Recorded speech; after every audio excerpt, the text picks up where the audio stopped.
এই অজুর পরে কেউ যদি পড়ে আশহাদু আল্লা ইলাহা ইল্লাল্লাহ ওয়া আশহাদু আন্না মুহাম্মাদান আবদুল্লাহি ওয়া রাসূলুহু, অজুর পরে এই দোয়াটা প্রতিদিন যে পড়বে, কিয়ামতের দিন 8টা জান্নাতের যে কোনো দরজা দিয়ে ঢোকার অনুমতি ওই বান্দাকে আল্লাহ দিয়ে দিবে।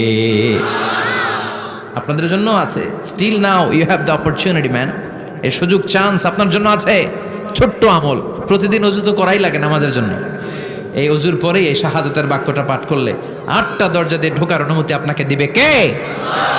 বুখারীর বর্ণনায় বিশ্বনবী বললেন, ইন্নালিল জান্নাতি সামানিয়াতু আবওয়াব, জান্নাতের ভেতরে আমি 8টা দরজা করেছি, 8 দিক দিয়ে ঢোকা যায়।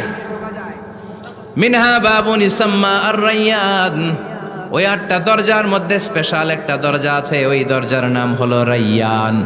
দরজার নাম লা ইয়াদখুলুহু ইল্লা সাইমুন, রোজাদাররা ছাড়া কেউ ওই